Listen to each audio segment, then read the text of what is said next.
chamber of the Galactic Senate had witnessed countless debates over its 3,000-year history, but none quite like this. Unity Station, a massive construct orbiting the neutral world of Sanctuary Prime, housed representatives from 47 species. Each evolved under different stars, breathing different atmospheres, viewing reality through sensory organs humanity had never dreamed of. Yet despite their differences, they had gathered here with one purpose: to decide the fate of an entire species. Ambassador Sarah Chen sat in Earth's designated seat, her hands folded carefully on the smooth surface before her. She had been humanity's voice to the galaxy for 6 years now, and in that time she had navigated trade disputes, territorial disagreements, and cultural misunderstandings. But this was different. This was extinction dressed up in bureaucratic language. The Kelhari stood accused.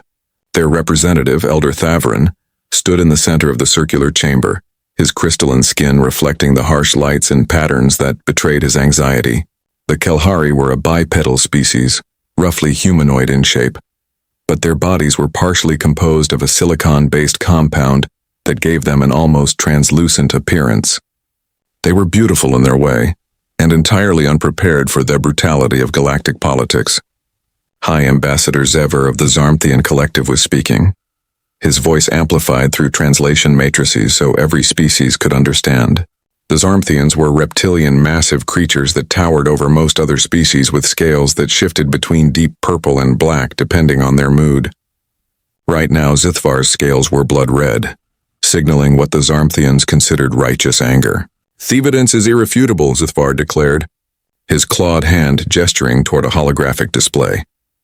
Intercepted communications between Kelhari scientists discussing weapons development, testimony from reliable sources within their colonies, suspicious technological advancements that can only have come from stolen military research.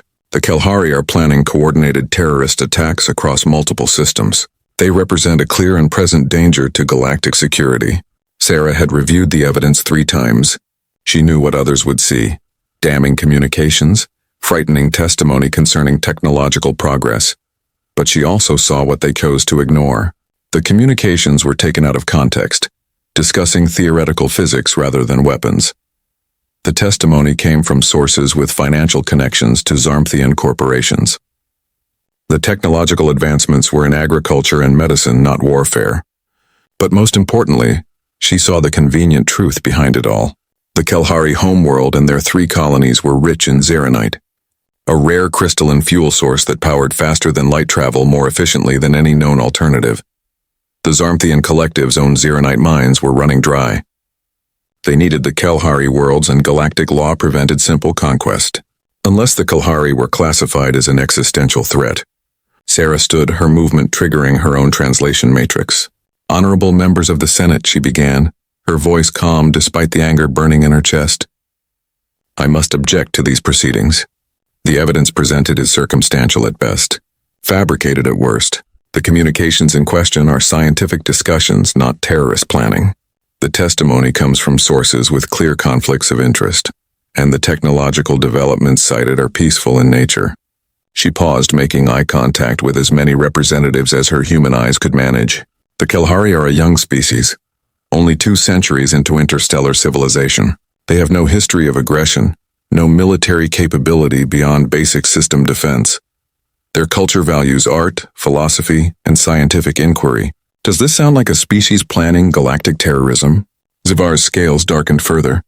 The youngest predators are often the most dangerous. Ambassador Chen, would you have us wait until they strike? Would you risk billions of innocent lives on your naive assessment of their character? "I would risk an independent investigation," Sarah countered. This Senate was founded on principles of justice and evidence-based decision-making.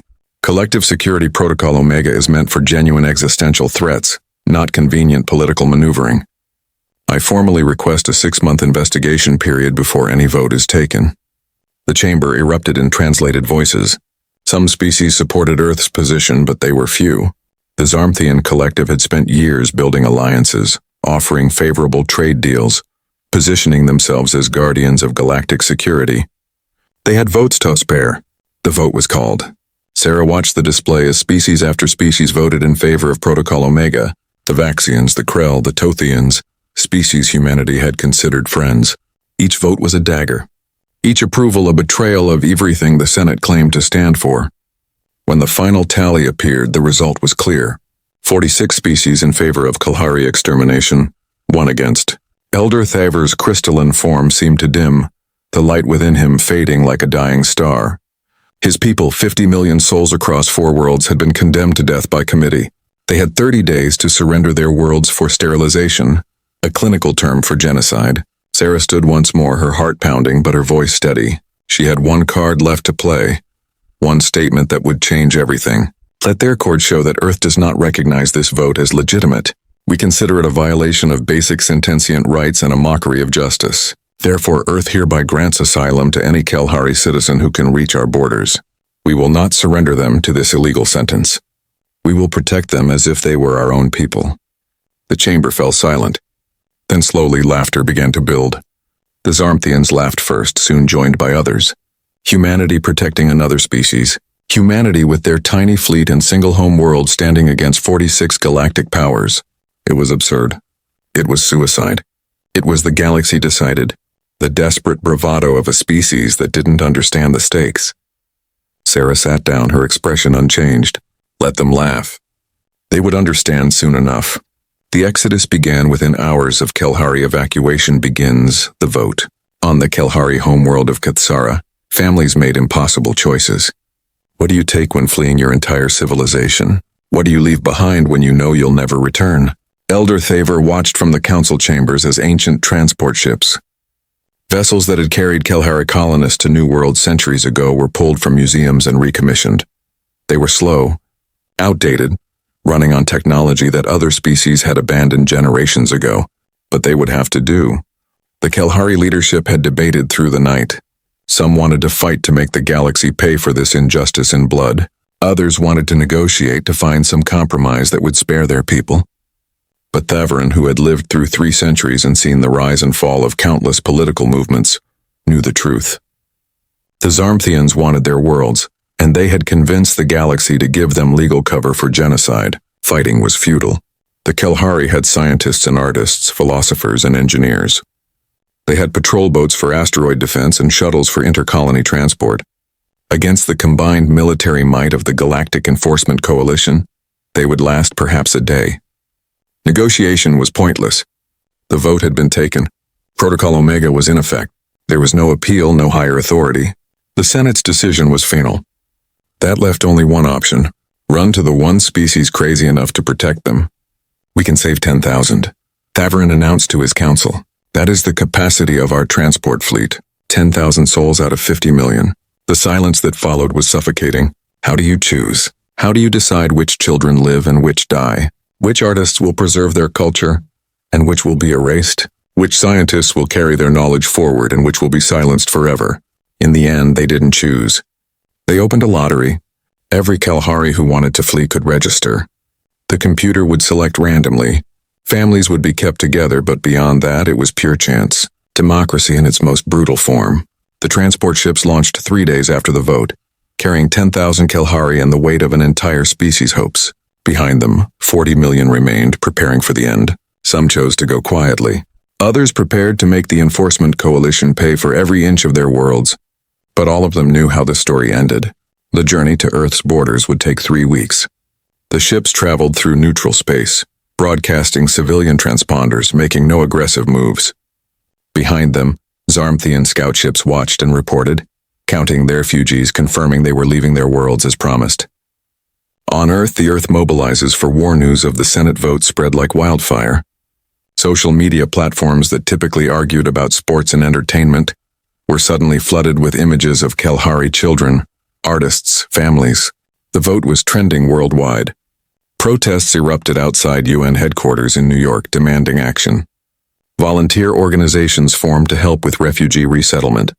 Donations poured in from every continent. But more significantly, something else was happening in military.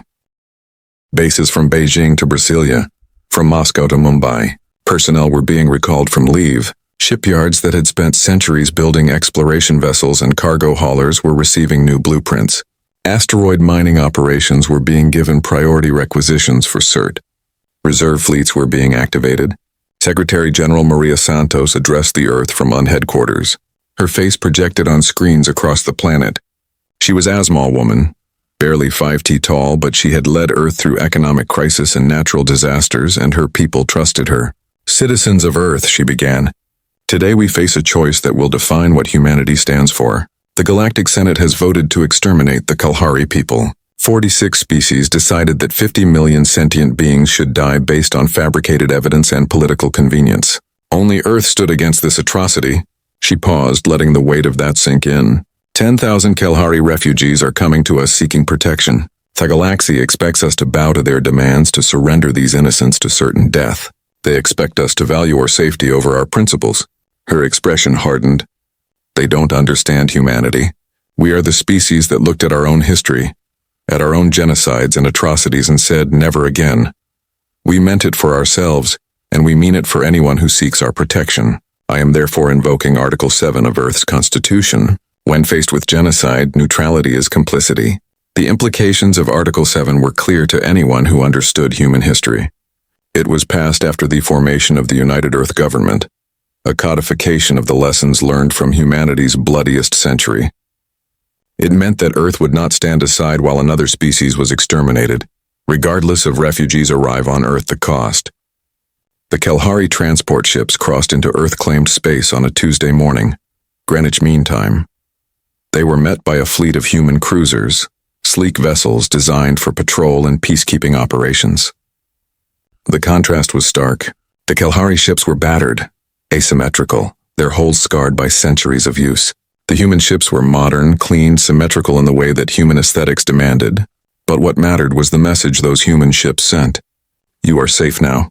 The refugees were brought to orbital stations around Earth and Luna, massive rotating habitats that had been constructed over centuries to house humanity's growing space-based population. Teams of humans waited with supplies, medical equipment, translators, and signs hastily written in Kalahari script. Welcome home. When the first Kalahari children stepped off the transports, many humans watching the broadcasts found themselves crying. These weren't aliens in the threatening sense that old Earth science fiction had imagined. They were families, parents holding children's hands, elderly individuals moving slowly, supported by younger relatives, people carrying bags of belongings, photographs, items of cultural significance. They were refugees in the most fundamental sense, and humanity remembered what it meant to be refugees. Elder Thavarin was among the last to disembark. He moved slowly, his crystalline form dimmer than it had been on Kathsara. The weight of leaving 40 million of his people to die was crushing him, a burden he would carry until his final day. Ambassador Chen Metham personally, along with Secretary General Santos. Elder Thavarin, Sarah said softly. Welcome to Earth. Thavarin's voice, translated by the device he wore, carried a depth of sorrow that needed no translation. You should not have done this. You should not risk your people for us. Santos stepped forward. Elder humanity learned a hard lesson in our past. When good people do nothing, evil triumphs. We're done doing nothing. For 1 week, there was peace. The Kalahari were settled in. Coalition fleet demands surrender temporary housing. Human volunteers worked around the clock to help them adjust, teaching them about Earth customs, helping them understand their new home. Kalahari children started to laugh again. Adults began to hope cautiously that perhaps they had a future after all. Then the Enforcement Coalition arrived. High Executive Varnex commanded the fleet from his flagship, the Absolute Justice, a name that dripped with irony. He was a Zarmthian admiral, a veteran of 3 previous Protocol Omega enforcements. In his mind, this was simple. The galaxy had voted. Earth would comply or be destroyed. There was no third option. His fleet numbered 2,000 warships drawn from 24 species. They represented the military might of half the galaxy, enough firepower to crack planets and boil oceans. They had never failed to enforce a Protocol Omega vote. They dropped out of faster-than-light travel at Earth's borders, their weapon systems active, their shields raised. Varnex's message was transmitted on all frequencies, ensuring Earth would hear and understand. This is High Executive Varnex of the Galactic Enforcement Coalition to the human government. You are harboring fugitives from Collective Security Protocol Omega. You have 72 hours to surrender all Kalahari refugees to our custody. Failure to comply will result in humanity being classified as accomplices to galactic terrorism. Protocol Omega will be extended to include Earth and all human settlements. You have 72 hours. Choose wisely. The message was received at UN headquarters at 14:37 GMT on a Friday afternoon. Secretary General Santos read it 3 times, then called an emergency session of Earth Security Council. The debate was brief. Earth had known this moment was coming. They had prepared for it. Ambassador Chen was authorized to deliver humanity's response. She transmitted from Unity Station where the Galactic Senate was monitoring the situation with a mixture of anticipation and dread. High Executive Varnex, this is Ambassador Sarah Chen speaking on behalf of Earth and all human settlements. The Kalahari refugees you referred to are now citizens of Earth, granted full legal protection under our laws. We do not recognize Collective Security Protocol Omega as legitimate in this case as it was based on fabricated evidence and represents genocide for political gain.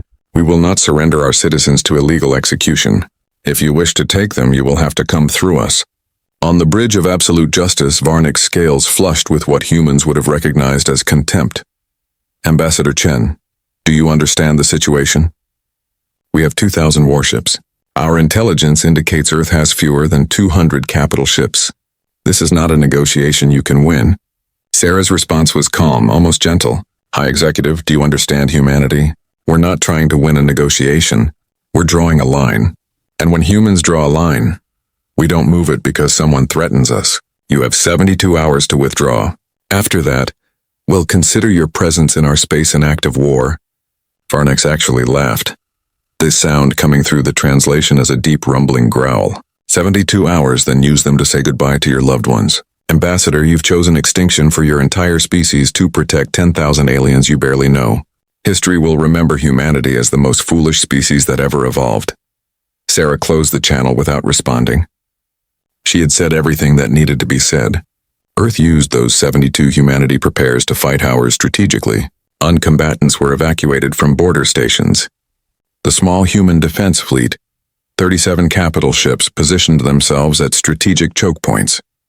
Supply lines were secured, medical facilities prepared for casualties, but most importantly, a message was broadcast on all human frequencies, military and civilian, from Earth to the farthest human colony. Olympus Protocol, all VSSSL, the line. The phrase meant nothing to the Enforcement Coalition. Their intelligence officers searched human databases, finding only vague references to ancient military contingencies, peacetime protocols for planetary defense. Nothing that would matter in the coming battle. They didn't understand. They couldn't understand because Olympus Protocol wasn't a military strategy. It was a promise humanity had made to itself 3 centuries ago after the last war that had nearly destroyed Earth. If humanity ever needed to stand united, every ship, every person, every resource would answer the call. On the Kalahari settlement stations, Elder Thaver watched the news broadcast with growing horror. He met with Secretary General Santos in person, his crystalline form practically vibrating with distress. You cannot do this, he pleaded. I cannot allow you to sacrifice your entire species for 10,000 of my people. We will surrender ourselves. The Zarmthians can have us. Your people will be safe. Santos looked at the old Kalahari with genuine compassion. Elder Thaverin, let me tell you something about humanity. We're pack animals. We evolved in small tribes on a dangerous world, and we survived because we protected each other. When one member of the pack is threatened, all members respond. It's not rational. It's not strategic. It's just who we're. She gestured toward a window that showed Earth below, blue and white and beautiful. 300 years ago, we nearly destroyed ourselves. Humans killing humans over resources, ideology, territory. We decided that never again would we allow that kind of hatred to define us. We built a unified Earth based on one principle. Sentient life has value, regardless of where it evolved or what it looks like. Thaver's voice was barely a whisper. But you barely know us. Santos smiled sadly. We don't need to know you to know that genocide is wrong. Your people. You have children who laugh, artists who create, elders who carry wisdom. That's enough. You're not refugees anymore. Elder Thaver and your family and humans protect family. The 72 hours expired on a Monday morning. High Executive Varnex Volunteer Fleet appears gave the order, and the Enforcement Coalition fleet began moving forward, a wall of military might advancing toward Earth's inner system. They expected to sweep aside Earth's small defense fleet within hours. They expected humanity to realize their mistake and surrender.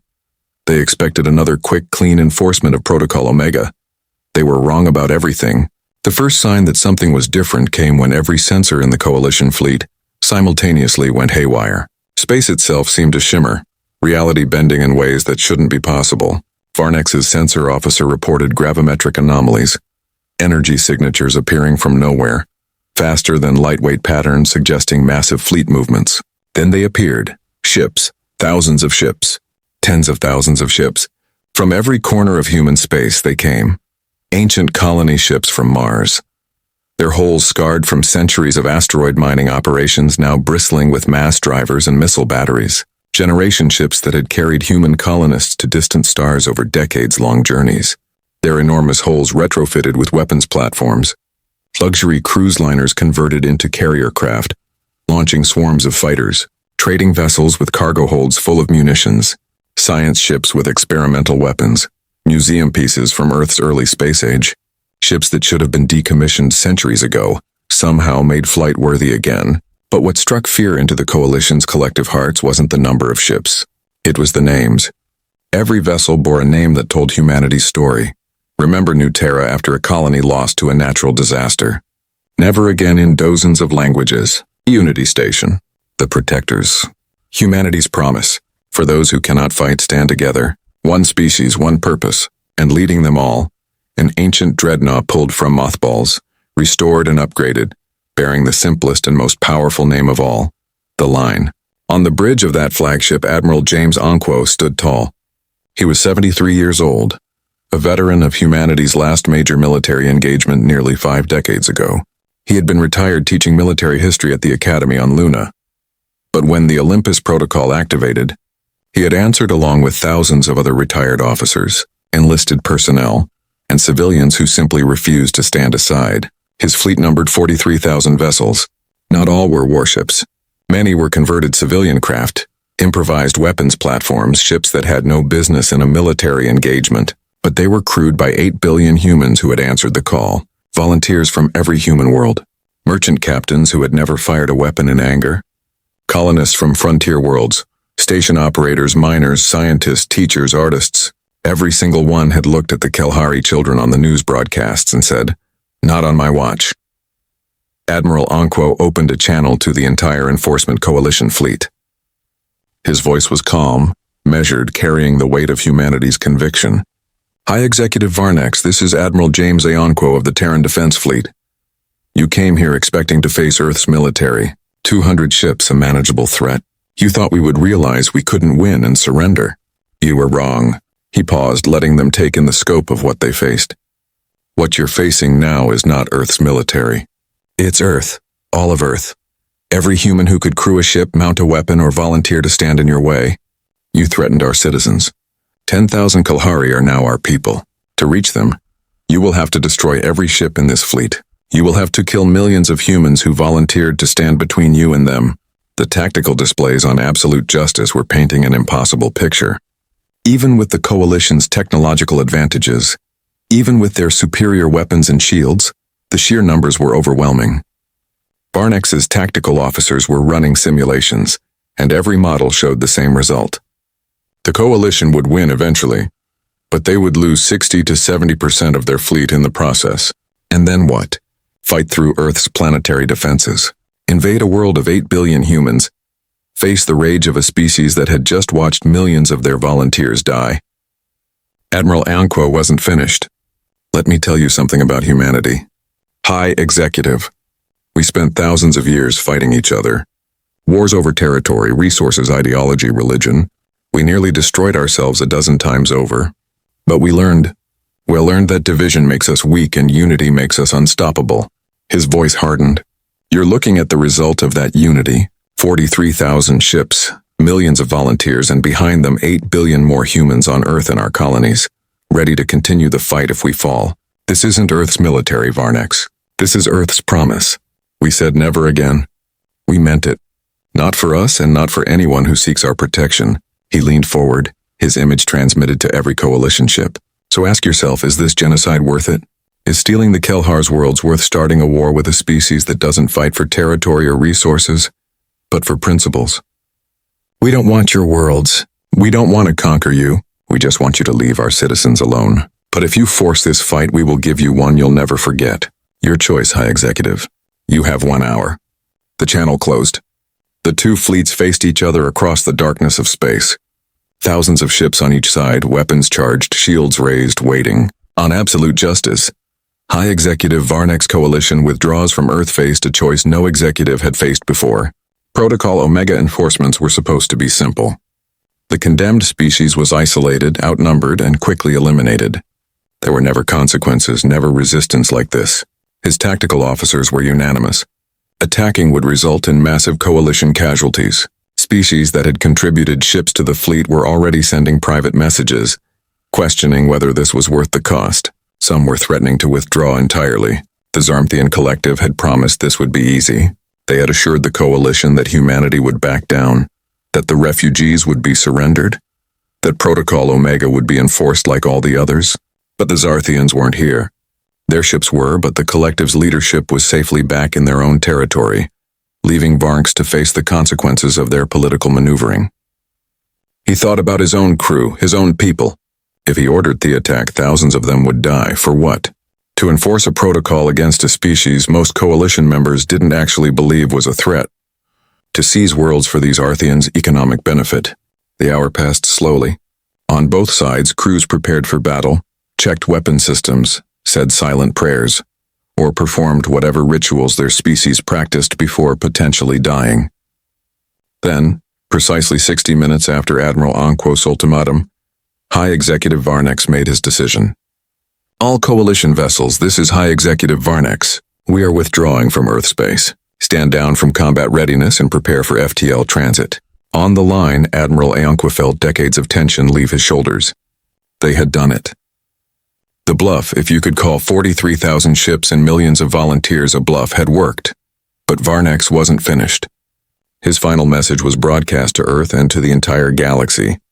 Let it be known that the Enforcement Coalition has withdrawn from Earth space at this time. However, Protocol Omega remains in effect. The Galactic Senate's vote stands. Humanity is harboring fugitives from galactic justice. This matter is not resolved. It was a face-saving measure, a way to retreat without admitting defeat. But everyone knew what had actually happened. Humanity had stood in the way and the galaxy had blinked. As the coalition fleet departed, jumping to FTL in groups, Admiral Anquo broadcast to the human fleet. All vessels, this is Admiral Anquo. Stand down from combat alert, maintain defensive positions, and thank you, every single one of you. You just showed the galaxy what humanity stands for. 43,000 ships, from massive dreadnoughts to converted mining vessels, responded with a simple acknowledgement. They would remain on station just in case, but for now the crisis had passed. On Earth, celebrations erupted, but they were muted, tempered by the knowledge Kelhari begin new life that this wasn't over. The Zarmthians wouldn't accept this humiliation. The Galactic Senate wouldn't let humanity's defiance stand unchallenged. But for now, 10,000 Kelhari were safe. In the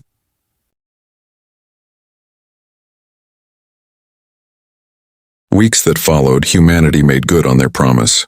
The Kelhari refugees were granted full citizenship. They were settled on New Haven, a colony world with environmental conditions similar to their lost homeworld. Humans helped them build homes, establish communities, begin the painful process of rebuilding their culture with only 10,000 survivors. Kelhari scientists began collaborating with human researchers. Kelhari artists created works that blended their aesthetic with humanity's. Kelhari children attended schools alongside human children, learning each other's languages, playing together in parks that hadn't existed a month before. Elder Thavarin watched it all with a mixture of gratitude and sorrow. Gratitude for humanity's compassion, sorrow for the 40 million Kelhari who would never see this new beginning. The galaxy faces political upheaval. Galaxy watched too, and what they saw shook the foundations of galactic politics. The smaller species, those who had lived in fear of the powerful few, began asking questions. How many other species had been exterminated under Protocol Omega? How many had been victims of political maneuvering rather than genuine threats? An independent coalition of species demanded access to the Zarmthian evidence against the Kelhari. When it was finally released, the fabrication was obvious. The communications had been altered. The testimony had been bought. The technological developments had been deliberately misrepresented. The Kelhari had never been a threat. They had simply been in the way of Zarmthian economic interests. The scandal shook the Galactic Senate. The Zarmthian Collective was censured, losing their permanent seat on the Security Council. Other species that had supported Protocol Omega faced political consequences at home. The vote became a symbol of everything wrong with the galactic order. Powerful species manipulating law to serve their interest while hiding behind the language of collective security. But more importantly, humanity's stand became legendary. A species that had stood alone against 46 others. A species that had mobilized 43,000 ships to protect 10,000 refugees they barely knew. A species that had meant it when they said never again. Okonkwo proposes law reform. Admiral Onkwo was invited to address the Galactic Senate. He stood where Ambassador Chen had stood months before, but the chamber was different now. The confident arrogance was gone, replaced by uncertainty and in some cases fear. Honorable members of the Senate, he began. I'm not a diplomat. I'm a soldier, so I'm going to speak plainly. What happened at Earth wasn't about military might. It wasn't about humanity trying to dominate the galaxy or enforce her will on others. It was about drawing a line. He paused, making sure every translator was keeping up. Humanity learned hard lessons in our history. We learned what happens when good people do nothing while evil acts in plain sight. We learned that power without accountability leads to atrocity. We learned that justice delayed is justice denied. And we learned that sometimes the only way to stop evil is to stand in its way and refuse to move. His voice hardened. The Kelhari were condemned to extinction based on lies. Lies that this Senate accepted without proper investigation, because it was politically convenient. 50 million sentient beings would have died and the galaxy would have moved on without a second thought. That's not justice. That's not security. That's murder dressed up in bureaucratic language. Some representatives shifted uncomfortably. Others met his gaze steadily. Humanity doesn't want to rule the galaxy, Onkwo continued. We don't want to impose our values on other species. We don't want to be galactic police, but we won't stand aside while genocide happens in front of us. We can't. It's not in our nature. We're pack animals, and when one of the pack is threatened, we all respond. He gestured toward the chamber's entrance where Elder Thaver waited. 10,000 Kelhari are now human citizens. They're building lives, raising children, contributing to our civilization. They're not refugees anymore. They're family, and if you want to harm them, you'll have to go through every single human in existence. The ultimatum hung in the air like a physical thing. But Onkwo's voice softened slightly. We're not here to make enemies. We're here to request one simple change to galactic law. Any extinction-level Protocol Omega vote must be unanimous. Any single species can offer asylum without penalty. That's it. That's all we ask. Make genocide harder. Make protection easier. Make the galaxy live up to the deals this Senate claims to represent. The proposal was debated for weeks. Some species opposed it, arguing it would make the galaxy less secure. Others supported it, seeing an opportunity to restrain the powerful few who had dominated galactic politics for too long. In the end, it passed not unanimously, but by a large enough margin that it became galactic law. Protocol Omega would now require unanimous consent. Any species could offer asylum.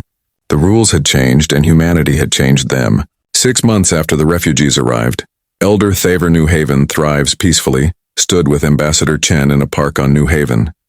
Kelhari and human children played together, their laughter universal regardless of species. In the distance, construction crews mixed human and Kelhari were building permanent settlements. You risked everything for us, Thavarin said, his crystalline form catching the sunlight in patterns that humans had learned meant contentment. Your entire species, your homeworld, your future for 10,000 people you didn't know. Chen smiled, watching a human child help a Kelhari child climb a tree. Elder humanity spent a long time figuring out who we want to be. We decided we want to be the species that helps. The species that protects, the species that draws lines and holds them, not for profit or power, but because it's right. She turned to face him directly. You're not refugees anymore. You're not charity cases or political statements. You're people.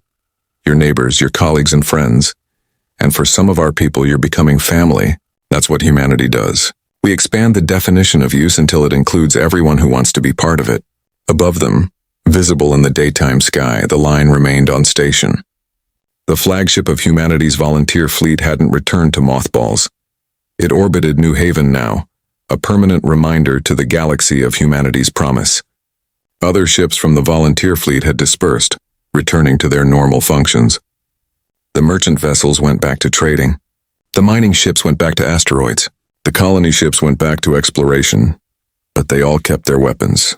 They all maintained the communication networks that had allowed 43,000 ships to assemble in days. They all remembered what they had stood for, and they all knew they would answer the call again if needed because that was humanity's promise.